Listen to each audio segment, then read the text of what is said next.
C'est toujours pour moi une joie de me retrouver avec vous. Je me sens véritablement à la maison et puis au pied du vieux et de la vieille. Merci infiniment. Je voudrais faire tous mes efforts pour être un fils exemplaire dont vous serez toujours fiers. Tous mes efforts. Très bien. Salut au passage le pasteur adjoint, le conseil de l'église, le comité des femmes, AOC. Que Dieu vous bénisse. Alors le thème donné par Maman Gobissé, c'est la communion fraternelle, lien de la perfection. La communion fraternelle, lien de la perfection.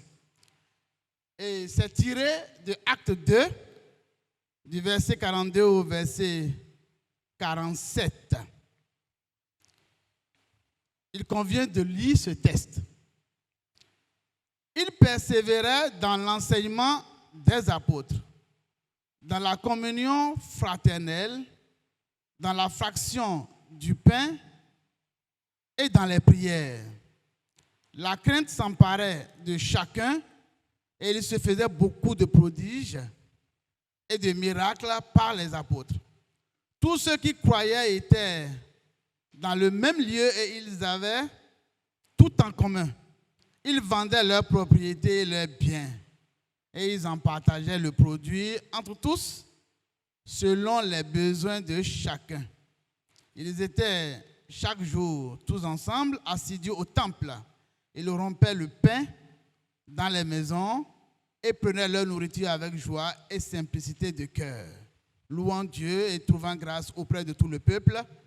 Et le Seigneur ajoutait chaque jour à l'Église ceux qui étaient sauvés. Amen. Voulez-vous que nous puissions nous tenir debout, s'il vous plaît, et prier pour l'enseignement? Prions ensemble le Seigneur.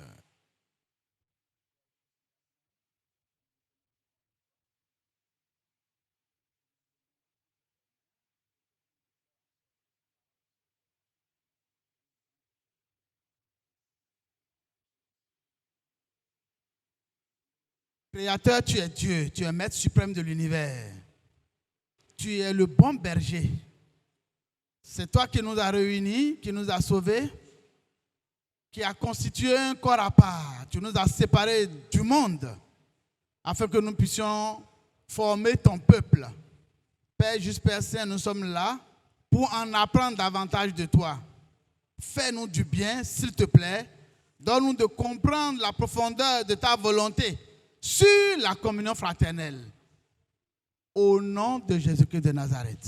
Amen. Veuillez vous asseoir, s'il vous plaît. Très bien. La communion fraternelle, lien de la perfection. Alors, il est dit que les apôtres, les disciples persévéraient dans l'enseignement des apôtres, dans la communion fraternelle. Ils persévéraient. Ça veut dire qu'ils avançaient. Ils s'encourageaient dans la communion fraternelle. Il y a certainement un enjeu dans le thème communion fraternelle. Parce que tout ce que nous avons lu là, il y a plusieurs mots. Mais notre attention doit être focalisée sur le groupe de mots communion fraternelle. Si c'était si facile, si c'était si aisé, est-ce qu'on a besoin de persévérer dedans? C'est une question. Je voudrais que nous puissions ce soir essayer de définir la communion fraternelle et d'en poser la problématique. Il y a quel problème dans l'affaire de communion fraternelle là? Il y a quel problème dedans? Donc nous allons définir cela et nous allons poser la problématique ou les problématiques. Et ensuite, nous allons voir l'importance de la communion fraternelle. Voilà ce que nous aurons à faire ce soir. Et jeudi, on va continuer. Voyons donc la définition et la problématique du mot communion ou du groupe de mots communion fraternelle. Je vous fais grâce du mot grec, koinonia, qui l'explique un peu. Le plus important pour nous, c'est de comprendre la portée de ce qu'on appelle communion fraternelle. Alors, communion fraternelle ou communion, ça veut dire un accord profond. Dans ce que j'ai noté, un accord profond. Une sympathie entre des personnes qui s'apprécient, qui sympathisent. C'est une communion d'idées. C'est-à-dire que nous avons des idées en commun. Par exemple, nous savons que nous avons la Bible comme parole de Dieu. Ah, c'est notre idée. Nous avons le même Seigneur, n'est-ce pas? Le même esprit. Nous savons qu'on ne peut être sauvé qu'en croyant à Jésus-Christ. Donc nous partageons les mêmes valeurs. Nous partageons les mêmes valeurs. Donc communion d'idées. Communion aussi de sentiments. Nous devons avoir les mêmes sentiments qui étaient en Jésus-Christ. Okay? Communion d'âme et d'esprit. Être en communion avec quelqu'un. Un accord profond. J'ai noté aussi que communion, ça rime avec affinité. Affinité entre un homme et son monde extérieur. Vous avez des affinités entre vous. J'ai noté également que c'est un groupe de fidèles professant les mêmes croyances. Nous croyons aux mêmes choses. Ok, ici, nous sommes, n'est-ce pas, en communauté. Et quand on dit communion, communauté, vous voyez bien qu'il y a des mots qui riment dedans, qui se ressemblent. Et on ne peut pas parler de communauté sans parler de communion. Voilà que nous sommes une communauté chrétienne. Donc vous voyez qu'on est bien obligé de parler de communion. Communauté, c'est une mise en commun. Par exemple, nous mettons nos biens en commun pour pouvoir réaliser ce temple, pour pouvoir acheter des chaises, pour pouvoir réaliser un projet commun.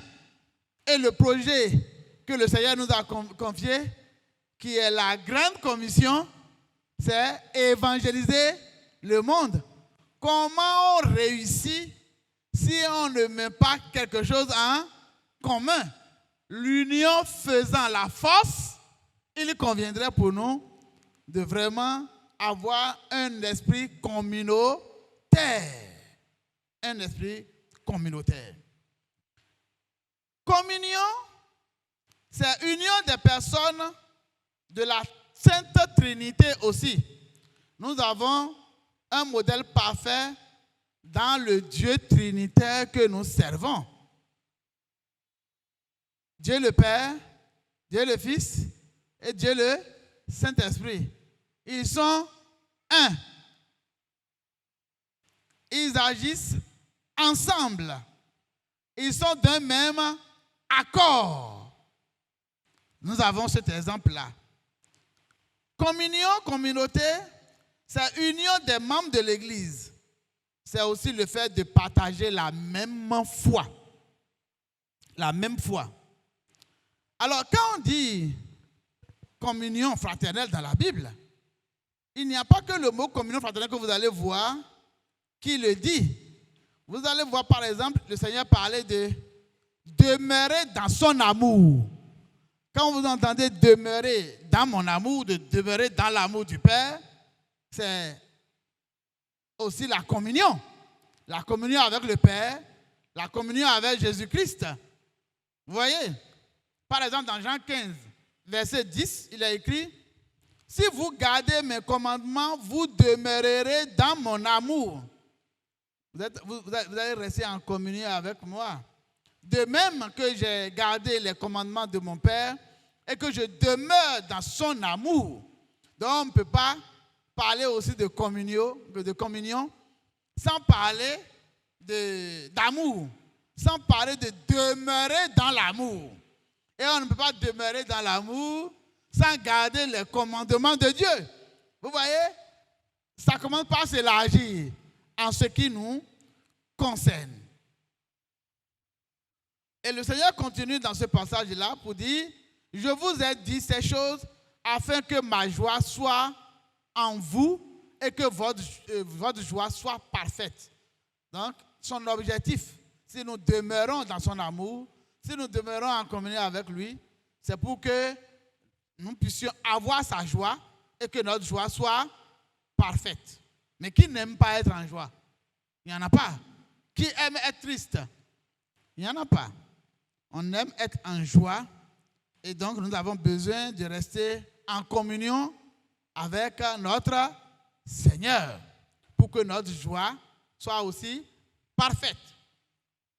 Mais voilà que, bien que Dieu aime la communion avec nous, l'homme a vite fait de briser cette communion.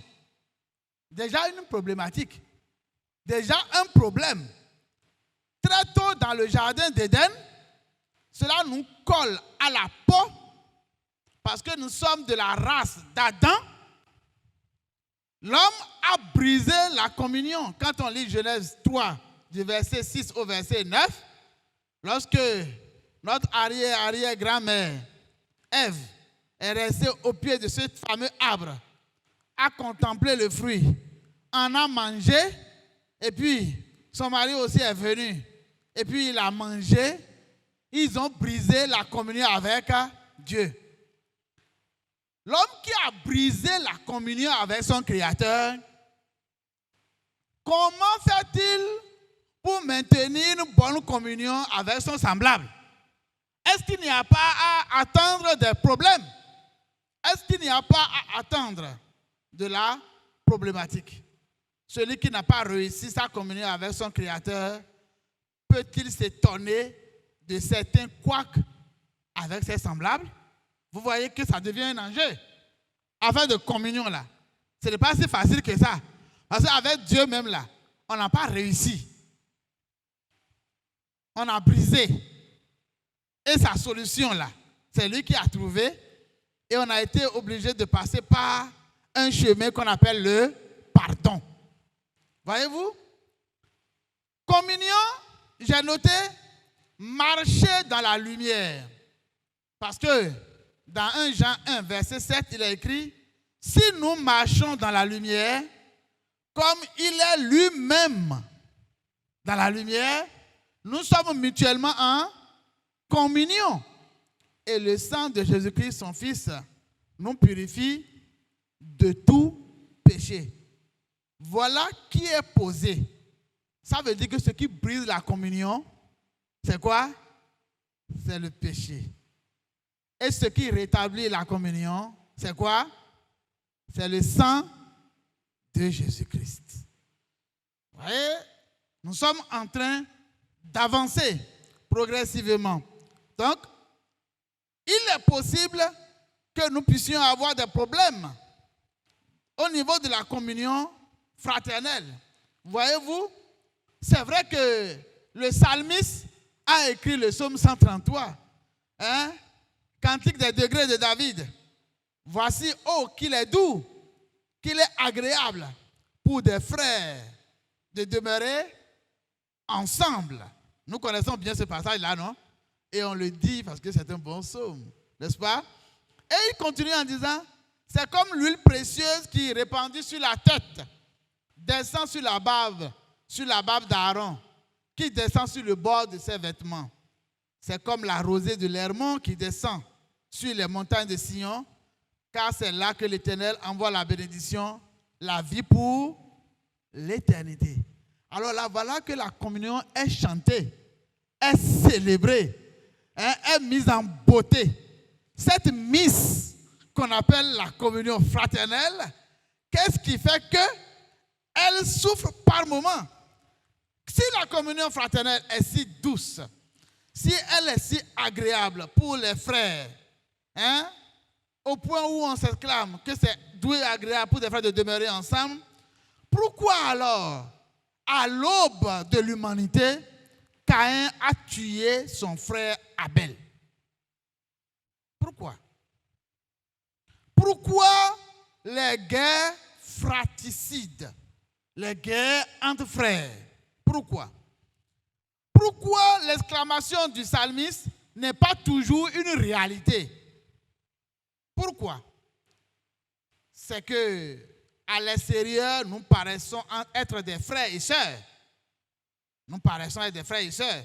Mais à l'intérieur, nous ne le sommes pas. Quelqu'un a dit, la panthère a ses taches au dehors, mais l'homme a les siennes dedans. C'est dans notre âme qu'il faut chercher le problème. C'est dans notre âme qu'il y a le problème. Dans notre âme, en effet, nous ne sommes pas frères et sœurs. Il y a un problème. Dans notre personnalité, nous ne le sommes pas. Dans notre cœur, nous ne le sommes pas. Pourtant, Dieu veut que ses enfants soient en communion. Amen. L'homme regarde à l'apparence, mais Dieu regarde au cœur. Mon fils, donne-moi ton cœur. Quel est ce soir l'état de notre cœur? Ma fille, donne-moi ton cœur. Quel est l'état de ton cœur vis-à-vis de ton frère, vis-à-vis de ta soeur, vis-à-vis de ton prochain, tout simplement? Parce que c'est là ce que Dieu veut. Et Dieu veut que la vérité soit au fond du cœur. Puisque c'est là qu'il y a le problème. Y compris la vérité de la communion fraternelle.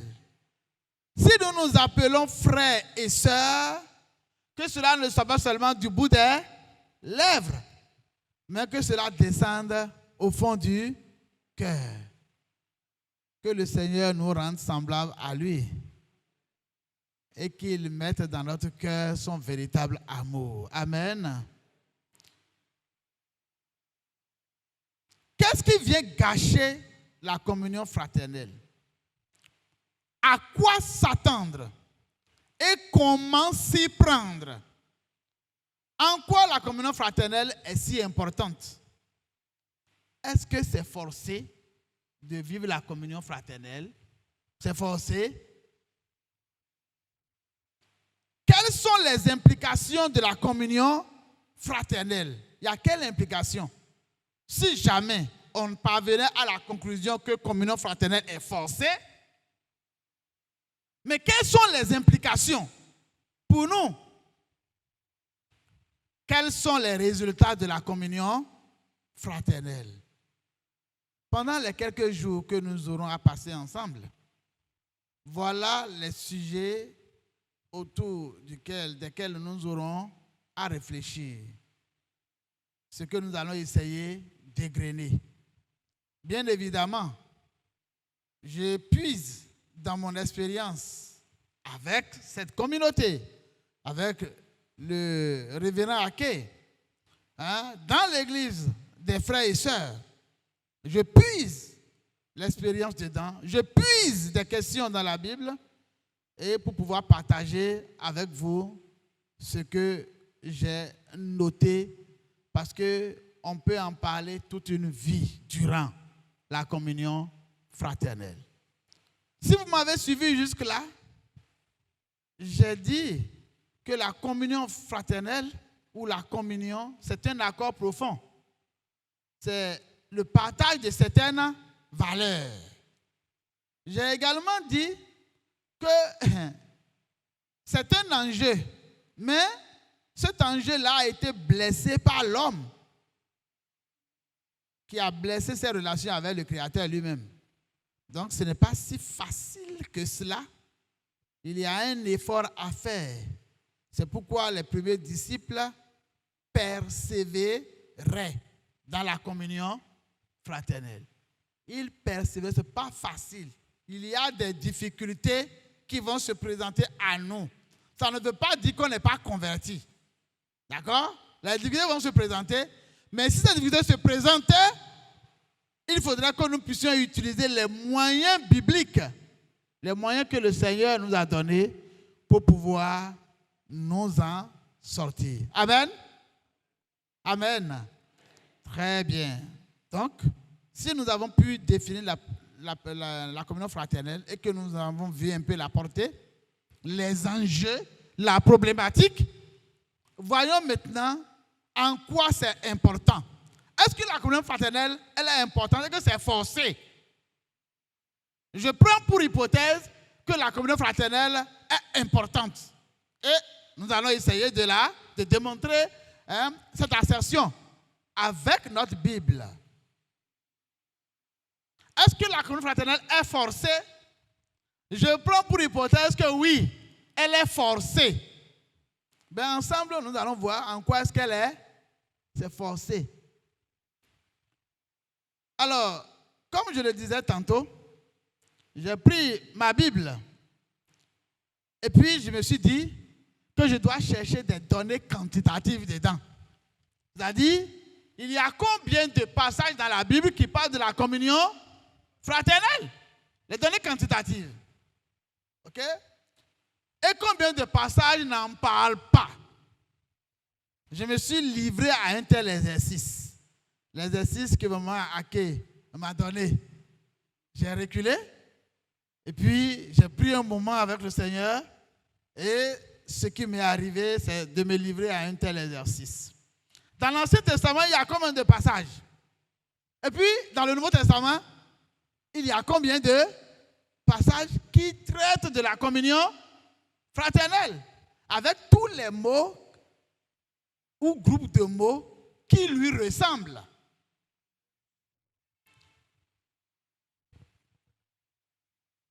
Quand je prends Genèse, je me pose la question de savoir pourquoi Dieu a créé l'homme. Il a créé l'homme pour communier avec lui et pour qu'il puisse servir à la louange de sa gloire. Donc, premier livre, les premiers versets, c'est cela. L'homme a été créé pour communier avec Dieu. C'est d'ailleurs à ce titre, c'est la raison pour laquelle Dieu a donné à l'homme un esprit. Nous sommes différents des animaux en ce sens que nous sommes trichotomes. Nous sommes faits en 3 parties. Corps, âme et esprit. Les animaux ont un corps, une âme, mais n'ont pas d'esprit. Dans notre esprit, il y a des facultés. Nous avons l'intuition, c'est une faculté. Nous avons la communion. Vous voyez? C'est grâce à notre esprit que nous pouvons rentrer en communion avec Dieu. Et dans notre esprit aussi, il y a une conscience. La conscience nous gronde quand nous faisons mal. Vous voyez? Et puis on se dit, ah, pourquoi tu as fait ça? C'est l'homme qui a ça. Et c'est par notre esprit que nous pouvons rentrer en communion avec Dieu. Dieu a créé l'homme pour communier avec lui. Et parce que nous avons un esprit, nous ressemblons à Dieu, même si nous sommes faits de 3 corps, de 3 parties, et que Dieu aussi est Trinité. Mais ce qui fait que nous nous ressemblons vraiment, parce que nous sommes aussi faits d'esprit. On se comprend, non? Et l'esprit est destiné à communier avec Dieu. On se comprend? Donc, tu ne peux pas prendre le livre de Genèse et puis dire que tu ne vas pas trouver communion dedans. Il y a communion dans Genèse. Amen? Quand je prends Exode, pourquoi il y a eu Exode? Pour que le peuple de Dieu puisse sortir d'Égypte pour aller vénérer, pour aller adorer son Créateur, pour aller communier avec son Créateur, pour former le peuple de son alliance. Voilà un autre mot qui est lâché. Parce que quand on parle de communion, il y a quelque chose que vous partagez ensemble. Et ce peuple-là partageait une alliance. Nous qui sommes ici, nous partageons aussi la même alliance. Alliance scellée dans le sang de Jésus-Christ. Si nous venons ici, si nous sortons de nos maisons, nous sortons du monde tout court pour venir à l'église, pour faire partie du corps de Christ, c'est pour pouvoir communier avec Dieu. Exode donc est écrit pour parler de communion avec le Créateur. Si vous prenez Lévitique nous enseigne comment on s'approche de Dieu, comment on demeure dans ce sanctuaire et quelles sont les lois qui régissent les relations dans le peuple, dont les relations fraternelles, les relations liées à la communion fraternelle. Voyez-vous, quand je prends Nombre, je me rends compte qu'il raconte le châtiment infligé par Dieu à Israël pour sa désobéissance. Ok? C'est ce que je vois. Et je vois que dans le désert ou du désert, ceux qui sont parvenus dans la terre promise ne sont que deux, Josué et Caleb. Les autres là ont péri là-bas parce qu'ils ont désobéi. Donc la désobéissance dans la communion fraternelle entraîne quelque chose. J'ai vite fait d'abandonner ma recherche dans les différents livres parce que je me suis rendu compte tout de suite que tous les livres de la Bible étaient écrits pour parler de la communion ou de la communion fraternelle. En effet, le plus grand commandement de Dieu, c'est quoi? Tu aimeras le Seigneur, ton Dieu, de tout ton cœur, de toute ton âme, de toute ta pensée et de toute ta force. Et tu l'adoreras, tu le serviras lui seul. Est-ce qu'on peut parler d'amour sans parler de communion? Est-ce qu'on peut parler de communion sans parler d'amour? Non. Donc, le plus grand commandement même de la Bible nous parle d'amour, nous parle de communion. De communion verticale avec notre Créateur, mais également de communion horizontale avec nos semblables. Le deuxième commandement qui est semblable au premier, tu aimeras ton prochain comme toi-même. Comme toi-même. J'ai vite fait d'abandonner ma recherche quand je me suis rendu compte que 2 Timothée 3,16 dit ceci: toute écriture est inspirée de Dieu et utile pour enseigner, pour convaincre, pour corriger, pour instruire dans la justice, afin que l'homme de Dieu soit accompli et propre à toute bonne œuvre. Toute écriture, donc toute la Bible, ça a été écrit pour ça. Mais pour accomplir quelle bonne œuvre? Pour aimer Dieu, pour aimer son prochain dans la pratique. Bref, pour communier tout simplement dans la réalité des choses. Toute la Bible a été écrite pour ça. Alors là, du premier chapitre de la Bible jusqu'au dernier, on lit communion. Si on remonte à Genèse, faisons l'homme à notre image. Pourquoi faire? Pour communier avec lui.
Là